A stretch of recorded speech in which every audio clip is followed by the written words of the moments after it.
Hey. Right, hello and welcome to another episode of Me and ADHD podcast. Today's topic came from a post on social media about how we don't talk enough about this topic, I guess. This topic is resilience, but resilience within the neurodiverse community. And I saw this post from the one and only Char Crawford, the Burnout Hello. coach. Dun, dun, dun. And Char's here with me today to talk about it. So huge welcome to Char, and thank you for gracing us with your presence again.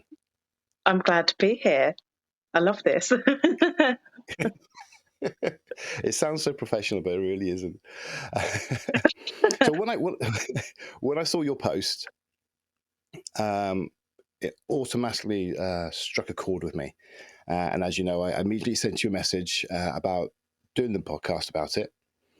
Then a couple of days later, I kind of forgot who I sent the message to, and I didn't know if it was some sort of brain fart, weird dream, or I did send a message, but I just couldn't work out who it was. Finally, I sent you a message, and it was you, which is good.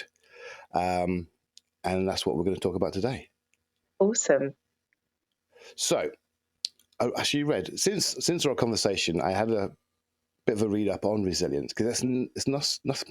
Gotta get my words out now. It's nothing. Oh my word! It's something that hasn't really crossed my mind to think about or talk about before. But I looked it up online through the Oxford Languages via Google. A definition of resilience is the capacity to withstand or to recover quickly from difficulties. And it kind of like got me thinking. I know we've got some things to go through and all that, but it's an interesting topic, more interesting than I thought it was going to be. But anyway, let's crack on. Now, I know everyone has resilience, okay? So why is it important to talk about resilience within the neurodiverse community?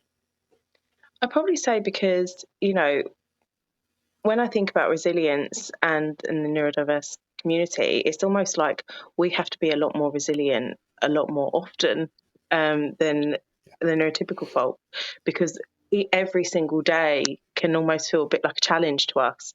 So, sorry, I've got hair in my face and it's really annoying me. So You don't have to complain about hair on your face. That's, I apologize for my hair.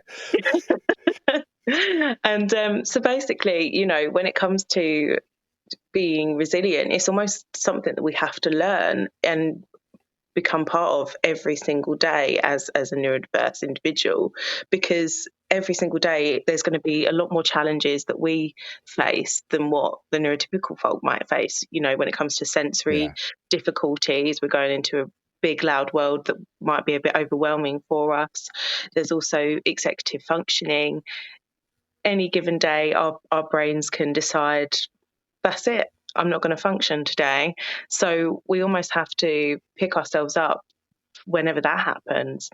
When it comes to the social difficulties that we might have and difficult relationships, whenever we're faced with those difficult relationships, we're more often than not, the ones that have to pick ourselves back up from any sort of negative situations and circumstances that come our way. And as neurodiverse individuals, and both autistic and ADHD individuals, we often take on a lot of the responsibility in our minds. So when things go wrong, we might put the blame and everything on ourselves. So being able to be resilient in times when we might be taking on a lot of guilt that might not even need to be there, probably not even related to us, we have to pick ourselves up again, because feelings like guilt and shame, they are huge emotions, and they're sometimes the most difficult to deal with, which is another reason as to why I perhaps think we might have more mental health and sort of well-being difficulties, because we're constantly faced with challenges all the time, and we have a way of making things our fault. It's very, very true. Very true. I was kind of today. This is probably about half an hour ago. I was kind of wondering how to look at resilience. I know the sort of the definition. I know we have it, um, but I do wonder. Excuse me. I do wonder if the average neurotypical person would be able to have the same resilience as, say, an autistic or ADHD, put in the same situation for, say, a month. Mm. Would their resilience be just the same or just nowhere near as well as a, I guess, rehearsed ADHD? Would they be able to cope as well? You know what? That is an interesting thought, because I think a lot of resilience is a learned process. So I don't Yeah, think that people are naturally resilient. And, all you have to do is look at trauma survivors and look at how resilient they are. And, trauma is trauma, depending on how big or small that trauma is. But if people are faced with a lot of trauma again and again and again, they will either have to fight to overcome that trauma, you'll freeze, or, you know, there's a lot of different things that people do, but being resilient comes after facing that trauma. So, being resilient, I think a lot of the time is a learned process. I don't think it's something that people naturally have. It's a natural part of our genetics, I think, being resilient, but being able to be resilient, so as often as what neurodiverse individuals do, I think that comes more as a learned process, as opposed to having that being something that's naturally sort of within us, to an yeah, extent. And I think over time, the more that we face and the more challenges that we come against, the more resilient we become. And you know, whenever I speak to people that are the neurodivergent, ADHD, and autistic, they almost have, they've been through so much, yet they're still standing today. So, and often, more often than not, people that have been through a lot, I always find are like the kindest of people, almost as though, everything that they've been through has taught them that kindness is important.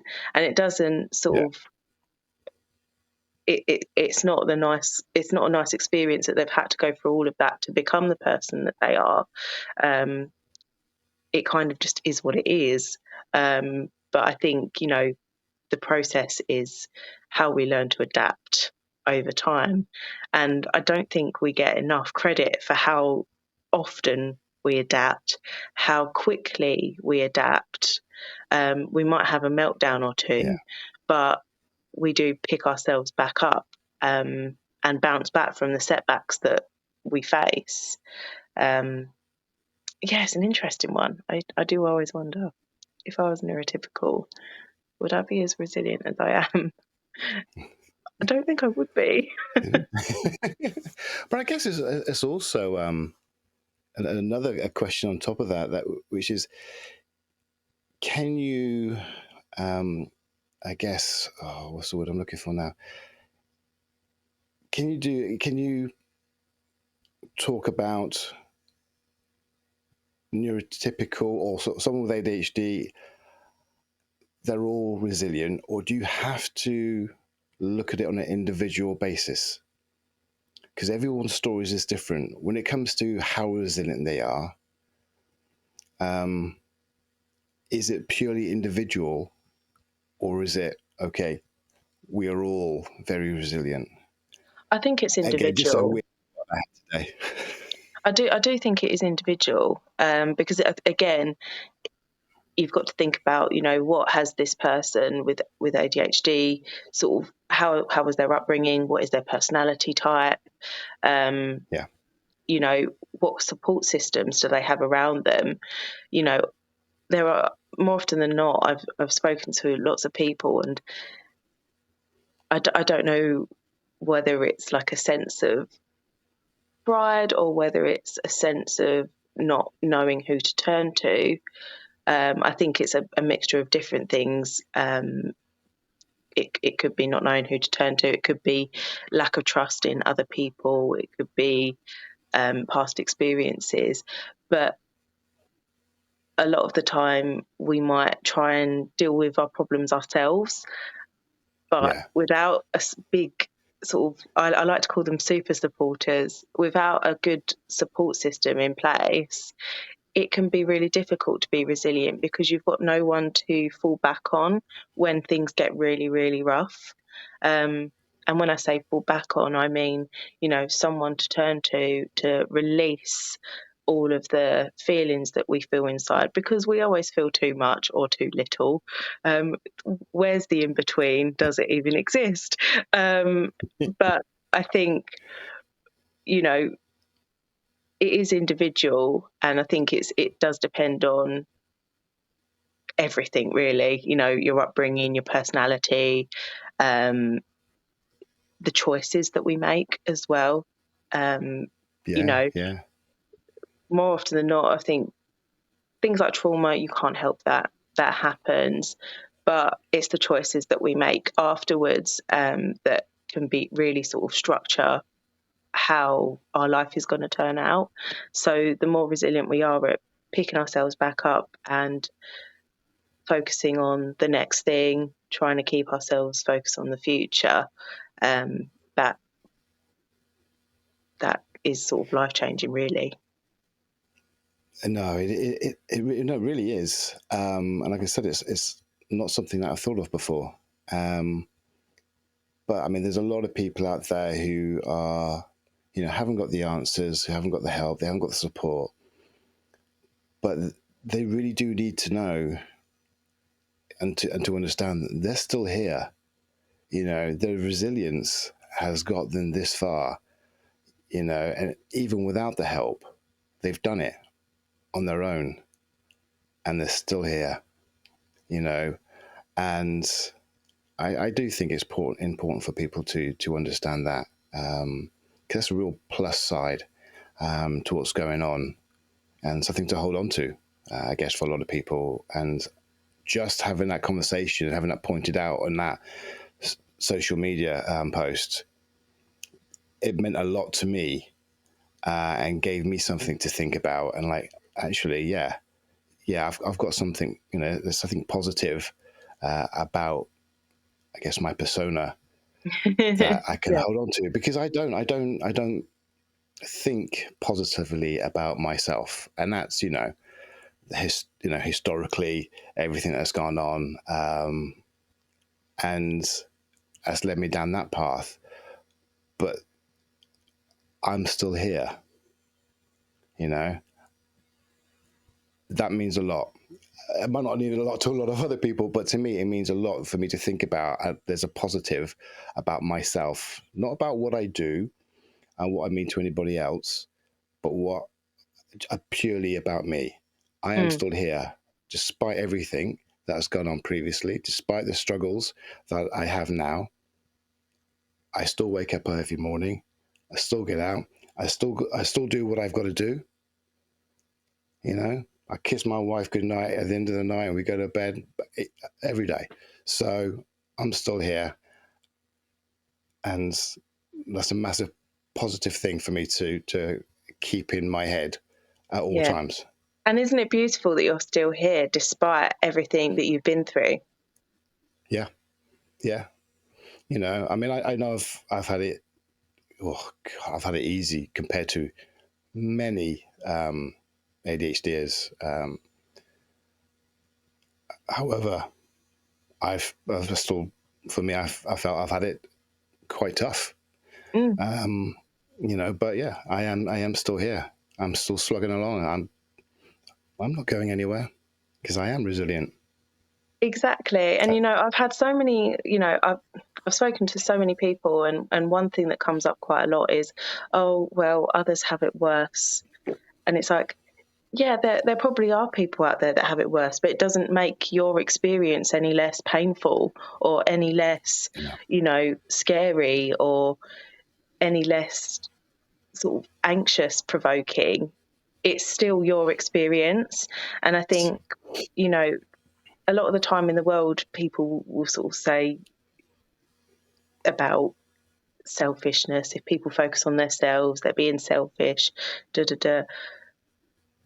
But if we don't focus on ourselves, then what's the point in being here? we live with ourselves from birth till to the end of time. So, you know, we've Yeah. got to learn to love every little part of ourselves, and resilience is a part of that. And you know, a lot of people sort of say to me, you know, how do you keep so positive? How do you keep so calm? It's learned. I've learned to be like this. I've not always been so resilient, and I've not always been so calm. And you know, I think the worst time in my life, trigger warning, was when I lost my walking and the right side of my body, which felt like a stroke experience. It wasn't a stroke, Okay. but I'd got myself so burnt out, so exhausted. My brain was just like, no, I'm not going to work, and I had to learn how to walk, and it took sort of 6 to 12 months to walk properly again. And what I remember in that experience, I felt sorry for myself, and that's absolutely fine. I was going through hell at the time, but I had such a good support system in place that, you know, I stayed with my auntie because I needed someone there all the time to help me with basic tasks because I'm the right side, I'm right handed, I couldn't do anything. Yeah. And anytime I felt like giving up, I had someone say to me, come on, you've got to keep going. And it was good that I didn't have too much sympathy from those around me because they know me Yeah. and they know how I work. And I don't work if I've got sympathy around me. I need people to be like, come on, get a grip. You need to do this kind of thing. I need that kind of forcefulness when I get that kind of low. Yeah. And you know, I was in my aunt had like a little jacuzzi pool, and I couldn't really move my right side properly at all, like lifting my leg or anything. She'd have to lift it to put me in the pool and everything. And she kept going, come on, lift your leg up in the water. And I was like, I can't do it. I can't do it.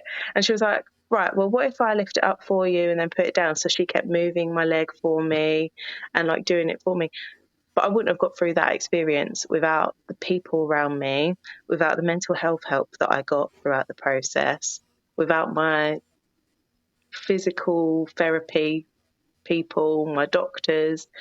It was a long process. And I felt like absolute crap the whole time. But at the end of it, I'm like, since going through something like that, I'm like, if I can go through that, I can go through anything. So now I'm kind of Yeah. go through life with that kind of mindset. And so whenever tough times come in, I almost look back at that time, not as like Yeah. it's almost like it becomes a good memory, which sounds really, really bizarre because it was quite traumatic. But it became a good memory because it's like that is a memory of my resilience, and that shows how strong I was through a really tough time. Um, Exactly. and, you know, being calm and all that, a lot of who I am today, it wouldn't have happened if that didn't happen. Um, and so, you know, if I could turn back time and take away some of my traumas, there's a huge part of me that's like, yes, I don't want any of them. But then there's a bigger part of me that is now I've got a bit of like a mindset where I'm like, but who would I be if I hadn't have gone through everything that I have? That's a good question. Very good And that question. Yeah. scares me. I don't know who I would be. I'd like to think Yeah. I No, was still sort of kind and friendly and things like that, but yeah. yeah. No, that is a very good question. I mean, I've thought previously about God, if I could take a pill to take away my ADHD and everything that goes with it, the memory, the slow broken speech, the what my wife would call a bad sense of humor. If I could take away all of it, I could sleep better, I can concentrate, I could do things, I could, you know, what would I be like? You know, would I be any different as a person? Would I be, you know, more tolerable, less tolerable? Would I be kinder to other people or less kind? Would it change me? I And don't think you'd be maybe I you. wouldn't. Yeah, I don't think I would want to take that pill. I mean, it's a nice kind of thought that I could just not Mm. have it anymore and have the struggles anymore. But without the struggles, I probably wouldn't be as, I don't know, a good a husband or a good a, you know, dad as I am now. Mm. Mm. You know, so maybe I won't take that chance. I If think, that thought comes out, maybe I'll take that chance. yeah, I think it's an interesting one, because I think, whilst when I look into my future, I'm like, oh gosh, I hope there's no more struggles. You know, but at the same time, you have to be realistic, and with life, there's always a balance. You're always going to have good times. You're always going to have bad times in life, regardless of whether you're neurodiverse or not. Is always going to feel like a bit of a roller coaster, because everything comes to all of us at once. And I always find that life does tend to work that way. You'll have really good times and then you'll have really tough times. And it's often difficult to appreciate the time in between, because, when you get that balance, sometimes that balance feels almost so comforting that you don't appreciate it when you're in it. Yeah, So it's about trying to sort of enjoy the balance of, things aren't great, but they're not the worst either. And sort of sitting in that moment and thinking about everything that you've achieved to get to that balance. And I don't think we appreciate that part enough, to be honest, the balance of the good times and the bad. yeah, it's a part of life, you know, and accepting it, looking at it, and using it um, can just beneficial. Like you say, use your past, look at what you've done, look at what you've achieved, look at what you've gone through. So you are stronger than you thought. You know you can, if you've got the support or you put your mind to it. I think you can achieve things. Life is going to be difficult, and life can be great, but it's learning how to ride the roller coaster, but also understanding that you can get on the roller coaster in the first place and get off when you want to at the end, you know, Yeah. um, without being thrown off. So Yeah. it's, you know, so yeah, that's life. Life does teach you a lot of things. You just got to look at it an educational point of view, I guess. Mm. You're here because of your resilience, and your resilience has got you through this, and this sort of trauma, and that's putting you in a good position for the next things that are going to come along. You're in a better standing. You're better prepared. So everything you go through basically prepares you for the next stage. Yeah. Yeah, absolutely. And, I think reflection on that is really important too. And I see a lot online where people are like, you need to journal about, your day-to-day life. And I don't think you have to journal about your day-to-day life. I think what you need to journal about is what went well today, what didn't go so well, how can tomorrow be a better day? And they are probably the only three questions that you really need to worry about. And then perhaps questioning, how happy are you Yeah, feeling, a scale of 1 to 10, because it's just about reflecting. And if you do that, it doesn't have to be every day, but you can kind of look back and think, oh, that didn't go so great, but I got through it and I'm still here. yeah, And it's just appreciating the things that aren't so great and learning from them. I think life is just a big, long lesson roller coaster. We're learning all the time, and I think that's quite. I love learning personally. There are people out there that probably hate it, but I like self-learning. I don't like learning in classroom environments. Let's make that clear. Yeah. And you know, whenever I learn things, I love to share anything that I've learned with other people, because I always think everyone Yeah. around me, they're in my journey too. And, I have a bit of, my mindset is very interconnected. So I see everyone as one, and it doesn't matter if you're seen as a good person, bad person, this or that, I'll still see you as a person just trying to get through life and the experiences that are thrown at you. Maybe that's a bit of a naive way of looking at things, but I tend to look at, everyone with a similar point of curiosity. And, even when I think about criminals and prisoners, I always think, but what got them to that point? Are people actually born bad? I don't always think that's the case.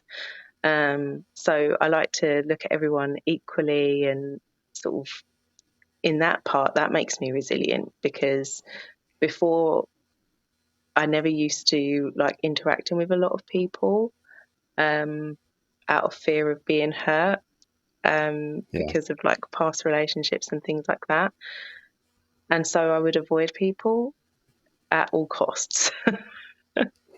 And sometimes I would come across, I think, a little bit rude and quite blunt, because I was scared of inviting people in to like speak to me and perhaps hurt me and make me feel a certain way.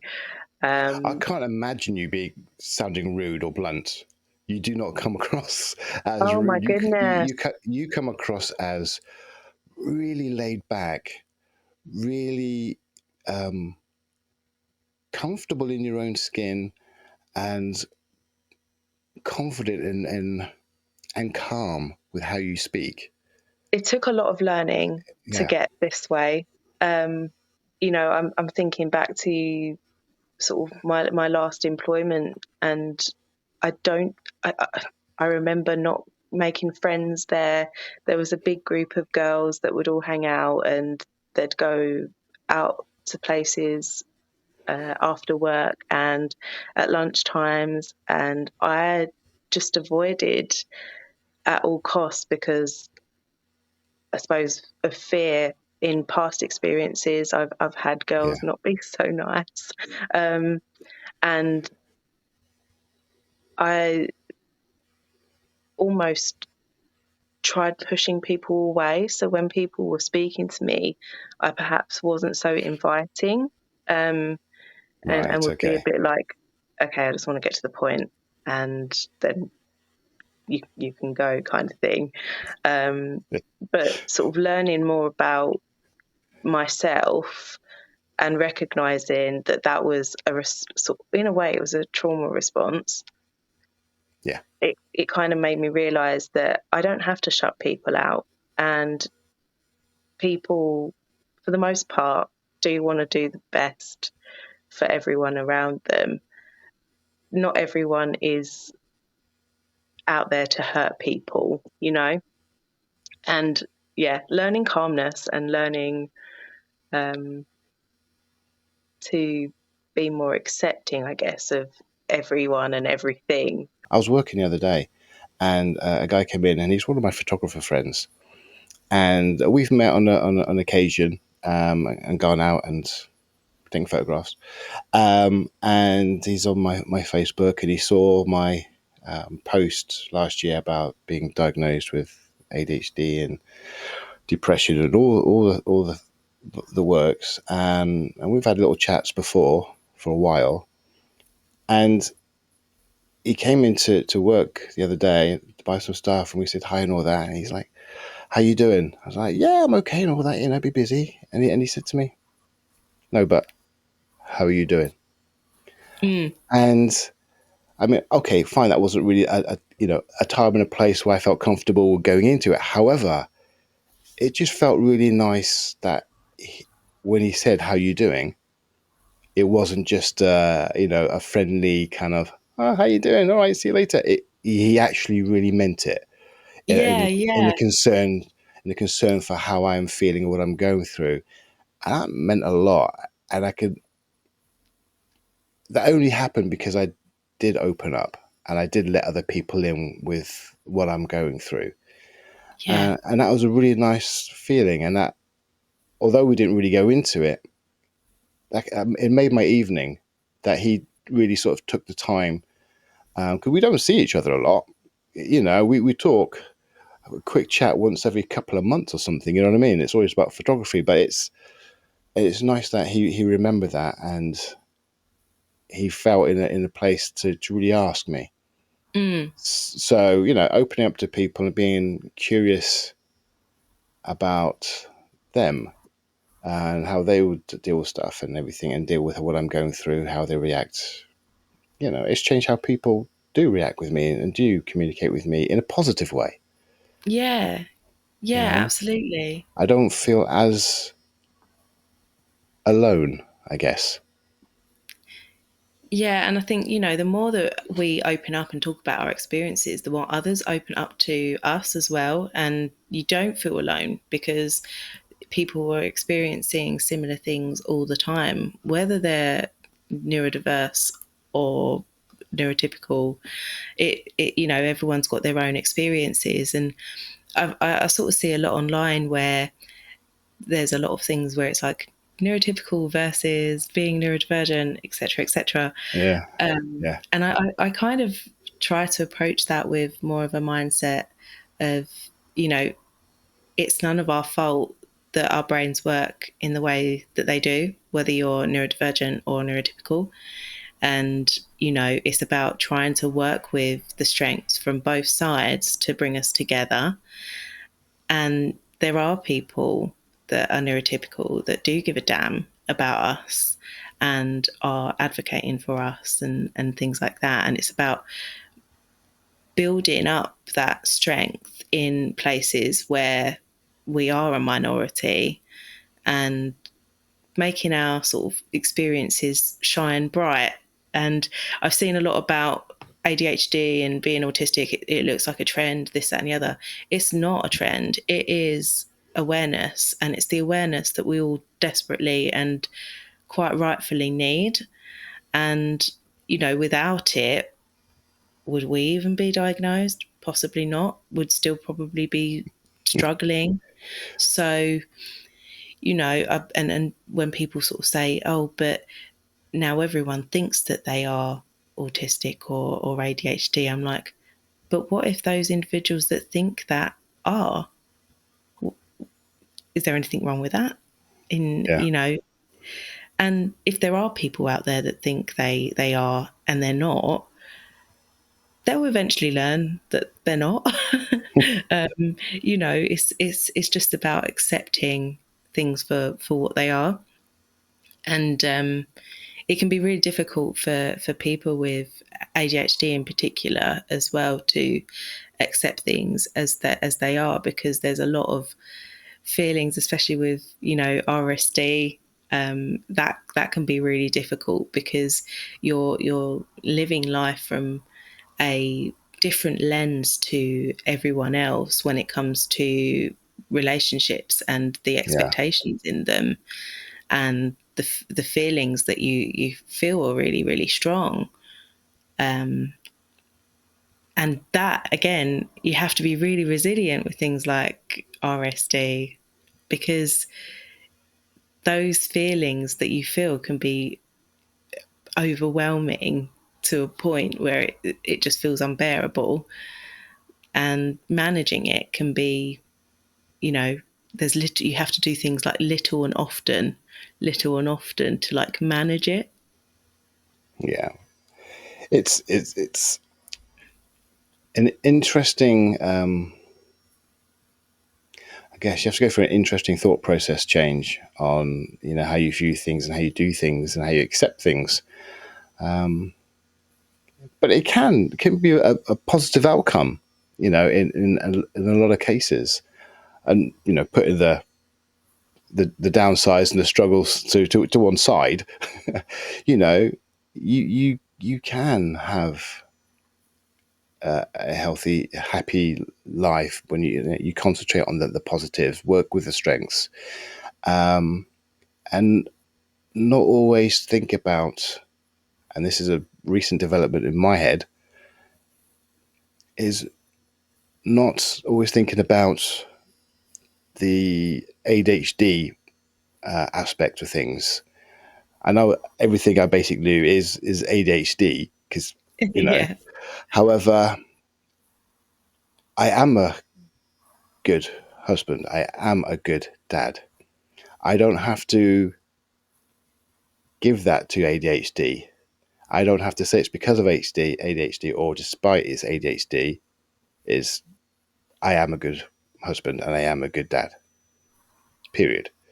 And I struggled to separate that since I got the diagnosis, because ADHD has always been a part of that kind of thing. Although only been for 9 months, but it was because I only got diagnosed 9 months ago. But now I'm again changing the way I think. It's forget about the ADHD. This is a positive.